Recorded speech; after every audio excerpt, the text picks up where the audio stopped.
Hey guys, welcome back हो गया है चैनल पर। तो अगर आप मेरे चैनल को फॉलो कर रहे होंगे तो आपको पता होगा कि फ़िलहाल मैं कंट्रोवर्सी पे बात कर रही थी। वो थी सहर और समी की कंट्रोवर्सी। पहले समी की एक वीडियो आई, हमने उसको कवर किया, फिर एक सहर की वीडियो आई, हमने उसको कवर किया, फिर दोबारा से समी का रिप्लाई आया है। तो ऑब्वियसली इसको कवर करना भी बनता है, क्योंकि अगर एक कंट्रोवर्सी चल रही है तो उस कंट्रोवर्सी पर जब जब कोई अपडेट होगी तो फिर हमारा भी वीडियो बनाकर उस कंट्रोवर्सी को अपडेट करना लाजमी हो जाता है। अच्छा जी, कंट्रोवर्सी चल रही है सहर हयात और समी रशीद की खुला के ऊपर कि खुला हुए भी तकरीबन 6-7 महीने हो गए हैं। लोग इसी चीज़ पर है कि भाई 6-7 महीने बाद क्यों याद आया है। तो याद आने की जो वजह है, जो रीज़न है, वो मैं बता चुकी हूँ। वो जो रीज़न, मेन जो रीज़न था वो था मतलब रजब और ईमान की जो डिवोर्स की जब से न्यूज़ आई है तब से ये डिवोर्स की खबरें ना बहुत ज़्यादा चल रही हैं। और इसी दरमियान हर कोई अपनी शादी के, भाई कौन शादी में स्ट्रगल नहीं करता। और एक तो इन्फ्लुएंसर ऐसी है जिसने अपनी स्ट्रगल बताई है, लिटरली मेरे गुर्दे रो पड़े हैं उसकी स्ट्रगल सुनने के बाद। मतलब क्या लोग हैं यार, मतलब ये स्ट्रगल समझ रहे हैं इसको। फिर भी चलो उस पर भी हम आगे चलकर बात करेंगे, अगर इसमें टाइम बचा तो ठीक है, नहीं तो फिर हम उसको लाख रुपए के बहर के ऊपर रोना आ रहा था। मतलब हंसी आई है मुझे तो उसकी वो वीडियो देखने के बाद। मतलब मैं यूँ जब अगर कोई लड़की रो रही है, इमोशनल हो रही है, तो हम इमोशनल हो जाते हैं, बट इस चीज़ पर मेरे को हंसी आई है। मतलब भाई ये कौन सा स्ट्रगल था जो तुमने किया कि मेरे को जो है वो हक महर नहीं, सॉरी, मेरे को मुंह दिखाई में लाख रुपए मेरे हाथ में रख दिए। भाई लाख रुपए हैं, लाख, 1000 रुपए नहीं रखे थे तेरे हाथ में, लाख रुपए बहुत सारे लोगों के लिए मायने रखते हैं आज भी। मतलब क्या ही हो गया ये। इस बात से पता चलता है कि इन्फ्लुएंसर कितना अपने दिखावे के, क्योंकि उसको दिखावा करना था।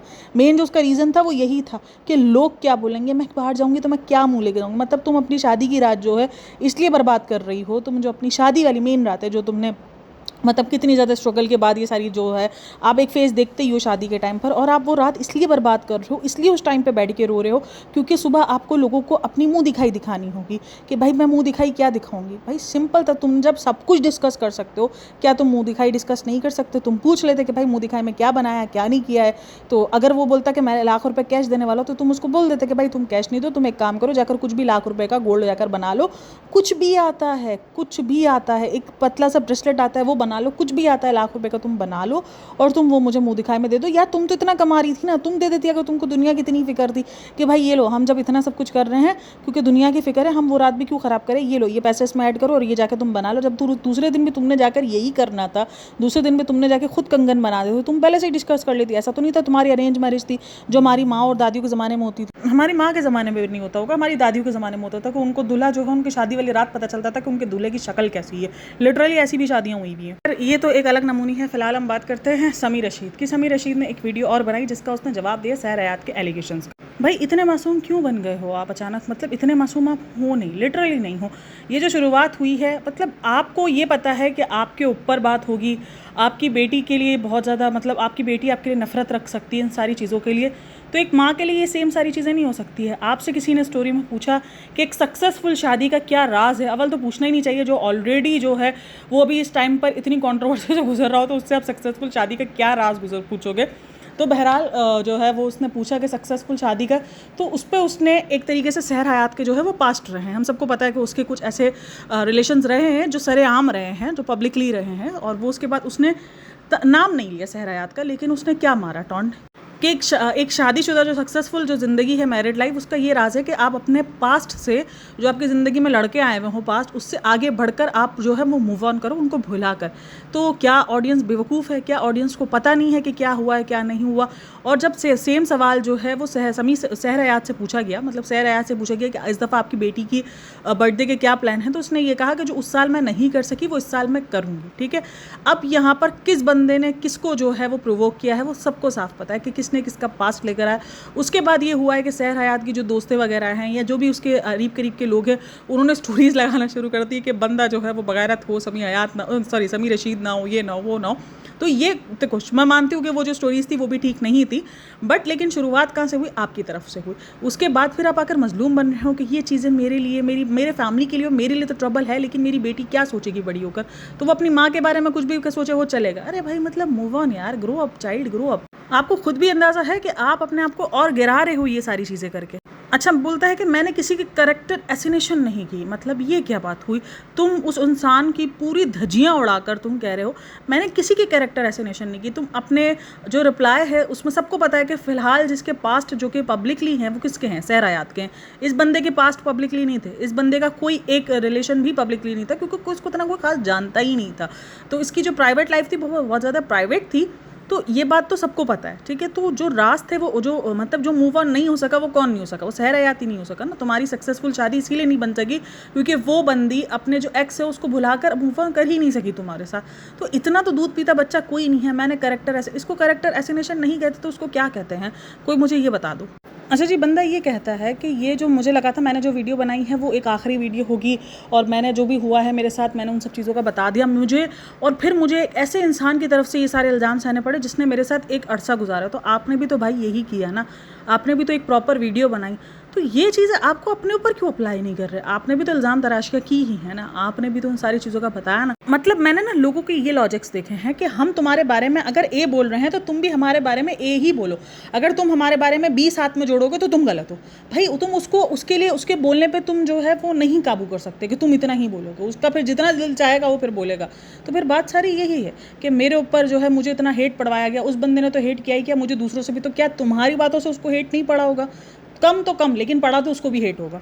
तो बोलता है कि मुझे फिर ये सुनाया दिया गया कि यूट्यूब चैनल मेरा था, ये मेरा था। ये यूट्यूब चैनल मतलब इतनी बचकानी लड़ाइयाँ हैं ना, ये यूट्यूब चैनल मतलब पैसा वाकई ही जड़ है मुसीबत की।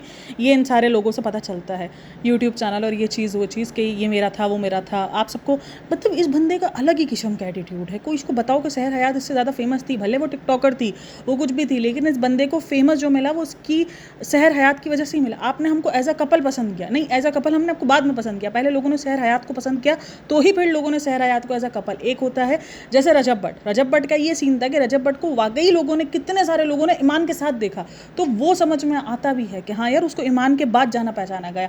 लेकिन सहर हयात का एक अपना ऑरा रहा है। सहर हयात को लोग आपकी शादी से पहले ही जानते थे। सहर हयात को बहुत सारे लोग आपकी शादी के बाद नहीं जानना शुरू हुए, लेकिन आपकी शादी से पहले लोगों ने जानना शुरू किया है। लोगों ने, बहुत सारे लोग ऐसे भी होंगे जिन्होंने शादी के बाद भी देखना शुरू किया, लेकिन जो ज़्यादा तादाद थी वो यही थी। उस टाइम पे टिकटॉक एक अलग ही किस्म का ऑरा था भाई। टिकटॉक के बहुत सारे लोग घर घर में फेमस थे, तो वही सहर हयात भी उसमें शामिल थी। उसके बाद वो अपनी स्टोरीज दिखा रहा है कि मेरी स्टोरी से कहीं भी सहर का ताल्लुक नहीं था, कहीं भी ये नहीं था, कहीं भी वो नहीं था। भाई आपकी स्टोरीज मतलब आप अपनी स्टोरीज में अपने हिस्से का जवाब दे रहे हो, अगर सामने वाला अपने हिस्से का आकर बात कर रहा है तो आप उसको गलत ठहरा रहे हो। आप उसका काउंटर करो ना, आप उसको काउंटर करो। आप उसको गलत ठहराने पे क्यों तुले हो कि उसने जवाब दे के ही गलती की है, कि उसने जवाब दिया ही क्यों, उसने ये सब कुछ बोला ही क्यों। अच्छा, फिर उसने उसके बाद दूसरों की स्टोरीज़ दिखाई, जो उसके दोस्तों की स्टोरीज़ थी कि देखो उन्होंने मुझे ये सब कुछ बोलना शुरू कर दिया।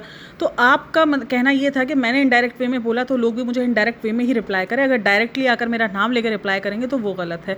ये तो गलत है। और इसमें कितनी स्टोरीज़ तो ऐसी हैं जो उसने वीडियोज़ अपलोड कर दी थी, जब उसने वीडियो अपलोड कर दी थी, लाइव कर दी थी, उसके बाद की भी कितनी सारी स्टोरीज़ है जिसके बाद लोगों ने रिएक्शन दिया है।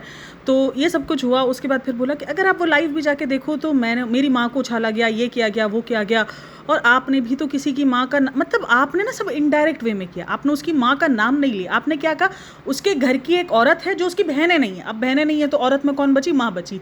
तो आपने अगर इनडायरेक्ट वे में किसी को जलील किया है, खैर गलत तो दोनों ही हैं। अगर जिन्होंने माँ बाप को घसीटा, खैर सहर ने माँ बाप को नहीं घसीटा इतना जितना इस बंदे ने घसीटा उसकी माँ को, लेकिन उसकी दोस्तों वगैरह ने जो ऐसी रील्स वगैरह या लोगों ने जो बातें की हैं वो एक अलग बात है, वो भी गलत है। मैं नहीं कहूँगी कि वो सही है उसकी माँ को भी घसीटना, लेकिन बात यह है कि घसीटा आपने। अगर मतलब इस बंदे का कहना यह है कि मैंने अगर आपको हैंगर से मारा है तो तुम मेरे को बेल्ट से नहीं मार सकते, तुम मेरे को रिटर्न में हैंगर से मारोगे तो ठीक है, बल्कि तुम मेरे को हैंगर से भी नहीं मारो, तुम मेरे को चमाट मारो हल्की सी। मतलब इस बंदे का ये वाला कहना है, ये बंदे का रिटर्न ये है। मतलब भाई कुछ भी, अव्वल तो पहले तो बोल रहा है मैं अगर हैंगर से मारूँ तो तुम खामोश ही रह लो, लेकिन अगर फिर भी तुम्हें मुझे मारना ही है तो तुम मेरे को फिर चमाट मारो, यानी मेरे से कम मारो। ये कौन सा लॉजिक भाई तू दे रहा है यहाँ पर। और फिर आता है कि मुझे हर बार ताना दिया गया, कहीं कोई पाकिस्तान से बाहर जा रहा होता तो मुझे बैठ बैठ के ताना दिया जाता था कि तुम ये क्यों नहीं कर सकते, तुम वो क्यों नहीं कर सकते। और फिर मुझे कहा गया कि मैंने काम नहीं किया, तो मैं काम कैसे करता, मुझे तो घर से सुकून ही नहीं था। और उसके बाद खुद ही ने आगे जाके एक्सेप्ट कर लिया कि मुझे कहा गया कि ये स्टूडियो जाके बैठता है, तो वो स्टूडियो जहाँ पे मैं बैठता हूँ वो नंबर 1 स्टूडियो, मतलब तुम जाके बैठते थे ना। अगर तुमने काम नहीं किया या तुम्हारा काम का नहीं बना तो वो तुम्हारी अपने, मतलब तुम जा रहे थे ना, तुम स्टूडियो जा रहे थे, तो फिर तुम्हारा काम का क्या सीन नहीं हुआ। मतलब ये कौन सा लॉजिक है जो ये बंदा दे रहा है कि मुझे घर से सुकून नहीं था, मुझे जहनी सुकून नहीं था, इसलिए मैं जो है वो काम नहीं कर पाया। ये कैसा लॉजिक है मालिक। अच्छा, उसके बाद इसने कहा कि मैं खुद एक बेटी का बाप हूँ, मैं कैसे किसी के साथ ऐसे कर सकता हूँ। भाई ऐसे बहुत सारे बेटियों के बाप देखे हैं जो बेटियों के बाप होने के बाद भी बहुत कुछ कर जाते हैं, और बोलता है मैं कैसे ऐसे अल्फाजात जो ये बोले गए हैं, मतलब गालिम गलोच, आपके ही वीडियोस के अंदर, प्रैंक वीडियो के अंदर आपने गालियाँ दी हुई हैं। मतलब जब आप एक प्रैंक वीडियो के अंदर गालियाँ दे सकते हो, आपसे अपनी लाइफ के दौरान गाली कंट्रोल नहीं हुई है, तो आपने खुद इस चीज़ को एक्सेप्ट किया हुआ है। आज आप आके बोल रहे हो मैं ऐसा कैसे कर सकता हूँ। भाई जब आप खुद आकर एक गालियाँ एक्सेप्ट कर रहे हो, ये सारी चीज़ें, हो सकता है सहर आयात ने गलतियाँ की हों, मैं कभी नहीं कह रही कि सहर आयात बिल्कुल ओके है, हो सकता है उसने भी इन सब चीज़ों की मांग की हो कि भाई मैं क्यों नहीं जा पा रही हूँ। जाहिर सी बात है ये होता है, ये होता है और ये गलत होता है। मैं कभी भी नहीं कहूँगी कि ये सही है, क्योंकि अगर आप इन सब चक्करों में आकर अपनी ज़िंदगियाँ बर्बाद कर रहे हो, ये गलत है। लेकिन अगर वो आपको आपके कमाने के लिए बोल रही है, आप कह रहे हो कि मैं स्टूडियो जाके बैठता था, वो उस स्ट्रगल को स्ट्रगल ही नहीं समझ रही है, तो वो स्ट्रगल शायद उसको दिख नहीं रहा हो। कुछ तो ऐसे इशूज़ रहे होंगे ना। अगर आपके कमाने पर इशूज़ हैं तो वो इशू कहीं ना कहीं सही भी होंगे, क्योंकि एक लेडी आपको कहेगी कि आप जाकर कमाओ, अगर आपको एक जगह से नहीं मिल रहा तो आप दूसरी जगह हाथ पैर मारो। लेकिन देखो भाई, ये होता है बहुत बार, क्योंकि मर्द एक जगह पे स्टक होता है, वो समझता है कि नहीं मैं इस जगह से बढ़ जाऊंगा आगे, और औरत को लगता है तुम कुछ और कर लो, अगर तुम्हें एक जगह से कामयाबी नहीं मिल रही। ये बहुत सारे घरों का इशू रहता है। फिर उसके बाद कहा कि हमारी पसंद की शादी थी। बिल्कुल पसंद की शादी थी, हमने कहीं डिनाई नहीं किया कि ये पसंद की शादी नहीं थी, बिल्कुल ये पसंद की शादी थी। और उसके बाद फिर उसने बताया कि मुझे इतने ताने पड़े गए, मैं भी काम कर रहा था, मैं हैसियत वाली ज़िंदगी दे सकता था, टिकटॉक पे काम करना या यूट्यूब पे काम करना उनका अपना था। और उसमें देखो, मैं ये चीज़ मानती हूँ कि जब एक पार्टनर, दो पार्टनर्स अगर एक जगह पर काम कर रहे हैं तो फिर उनका बराबर का हक बनता है। अगर दो पार्टनर्स एक साथ आ रहे हैं, एक साथ काम कर रहे हैं, एडिटिंग कर रहे हैं, तो फिर इसमें तूने इतना किया मैंने इतना किया ये नहीं होना चाहिए। दोनों का सेम होता है, दोनों की सेम जो है वो पैसा होता है, दोनों का आधा आधा पैसों का हक होता है। और आधा आधा भी क्यों भाई, आप लोग के घर का पैसा है, घर का खर्च करो, बाकी सेविंग्स करो, मतलब एक मिला के जो होता है वो होता है। लेकिन कहीं ना कहीं मैं ये चीज़ देख रही हूँ कि भाई इंटरनेट ने और ये इन्फ्लुएंसर लाइफ ने एक और घर बर्बाद कर दिया। अगर जिस तरीके से समी की बात को देखा जाए तो उसका कहना यह है कि भाई उसको एक ज़िंदगी मेंटेन करनी थी, लेकिन सहर हयात की कोई ज़िंदगी अभी भी मेंटेन होती हुई नज़र नहीं आ रही मुझे। अगर वो बंदी इसलिए अलग हो रही थी कि उसको बाहर ट्रिप करने थे, उसको ट्रिप जाना था, उसको इधर जाना था उधर जाना था, तो आज कौन सी उसकी ट्रिप है।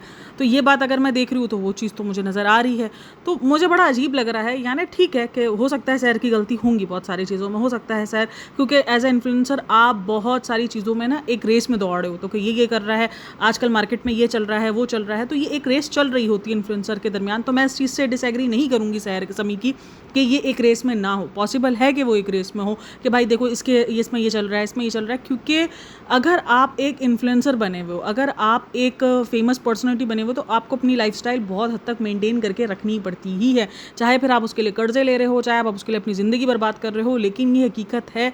मैं इस हकीकत को नहीं झुटला सकती। मैं नहीं कह सकती कि भाई ये बात झूठ है कि वो इस मेंटेन अपनी ज़िंदगी को मेंटेन रखने के लिए नहीं लड़ रही होगी, क्योंकि अगर वो एज ए इन्फ्लुएंसर काम कर रही है तो वो उस चीज़ के लिए कहीं ना कहीं कुछ ना कुछ बोल रही होगी, कर रही होगी। तो गलती, एक रिश्ता जब ख़त्म होता है तो कहीं ना कहीं दोनों पार्टनर कसूरवार होते हैं, जो समझ नहीं रहे होते, जो अपने रिश्ते से ऊपर बाकी सारी चीज़ों को रखना शुरू कर देते हैं, और ख़ास करके जब उसमें पैसा आना शुरू हो जाए तो फिर आई थिंक सो कहानी यहीं पर ख़त्म हो जाती है। भाई अगर आप अर्निंग कर रहे हो, आपका हस्बैंड अर्निंग कर रहा है, तो फिर दोनों मिला के चलो कि तू ज़्यादा कमा रहा है, मैं ज़्यादा कमा रही हूँ, ये वाला सीन नहीं होना चाहिए। देखो अर्निंग पर मैं भी आई हूँ, ठीक है, मेरी भी अर्निंग है, यूट्यूब से अर्निंग चल रही है, मेरे हस्बैंड कमा रहे हैं, तो कभी भी हमारे दरमियान ये चीज़ नहीं आई है कि मैं कमा रही हूँ तो मेरी अब दादागिरी चलेगी या मेरा चलेगा, या मैं जो है वो एक अलग किस्म का माइंड सेट लेके स्टार्ट हो जाऊँ। क्योंकि अगर मैं ये सब करूँगी तो मुझे ही पता है कि मेरे ही घर का सुकून बर्बाद होगा। जो भी होता है हम मिलके करते हैं, अगर कोई परेशानी आती है हम मिलके निकलते हैं। ये तेरा, ये मेरा, मुझे नहीं लगता कि ये चीज़ होनी चाहिए। क्योंकि हाँ ठीक है, वो मुझसे मेरे पैसों का हिसाब नहीं लेते, वो मुझे नहीं कहते कि तुम कितना कमा रही हो, मुझे दो उसमें से। अगर घर के अंदर कोई मुसीबत पड़ती है, मुझे दिख रहा होता है कि उनके पास अगर कोई ऐसा नहीं हो पा रहा है या मुझे उनको पैसे देने की नीड है, तो मैं खामोशी से खुद ही उनको दे देती हूँ कि ये देखो ये कर लेते हैं, ऐसे कर लेते हैं, या हम ऐसे निकल जाते हैं। और अव्वल बहुत बार ऐसा होता है कि नीड पड़ती भी नहीं है, हो जाता है, सब कुछ मुकम्मल हो जाता है। या अगर सेविंग्स पे जा रहे हैं तो मेरे पैसा सेविंग पे जा रहे हैं, उनके पैसों से हम सारा घर का खर्चा चला रहे हैं। तो इसी तरीके से एक निज़ाम चलता है। अगर तेरी मेरी आनी शुरू है, अगर एक रिश्ते में आपके, मैं बोलती हूँ अगर किसी भी मियाँ बीवी के रिश्ते में कोई भी चीज़ है, अगर आप अपने बच्चों को भी ऊपर रखना शुरू कर दोगे तो आपके लिए मसला क्रिएट होगा ही। आपका अपना एक बॉन्ड होना चाहिए, आपके लिए अपना एक अलग टाइम होना चाहिए, और अपने आप को एक अपने रिश्ते को अलग समझना चाहिए। हम मियाँ बीवी के रिश्तों को बहुत लाइटली ले लेते हैं, लेकिन इन रिश्तों को इतना लाइटली लेने की ज़रूरत नहीं होती। बहुत ज़रूरी होता है रिश्तों को, मतलब इन छोटी छोटी चीज़ों को लेकर अगर आप अपने घर के अंदर मुसीबतें बढ़ा रहे हो रिश्ता जो है ना, एक शादी है ना, वो लिटरली कॉम्प्रोमाइज़ का नाम है।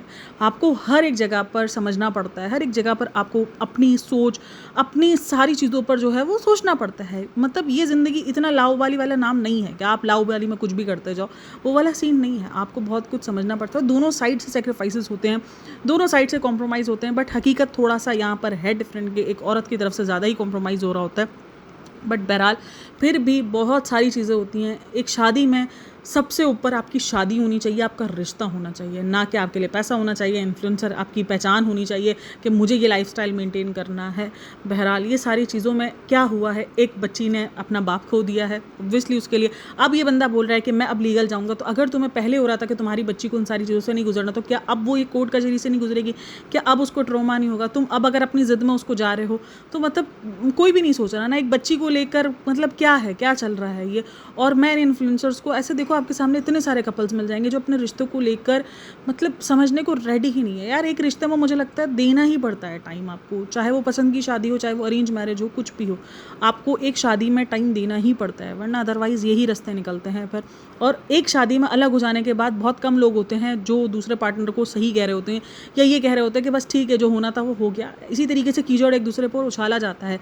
अगर सहर वीडियो बनाएगी तो वो अपने आप को राइट कहेगी, और समी वीडियो बनाएगा तो वो अपने आप को राइट कहेगा। हाँ, सहर का एक जो डायलॉग था वो ये था कि उसने मुझे कहा था कि अगर मुझे सहर का भी एक ये पॉइंट समझ में नहीं आया था उस टाइम पर, जिसको मैं कवर करना भूल गई थी, वो ये था कि उसने बोला कि तुम्हें अलग होना है तो तुम मेरे पैर का अंगूठा चूसो, मैं तुम्हें अलग कर दूंगा। और इसने बोला मेरे अलग होने की जो रीज़न था वो ये था कि तुम्हें मुझे गालियाँ देनी है, तुम मुझे अलग रह के गालियाँ दे लो। मतलब क्या ये वाला कौन सा माइंड सेट है?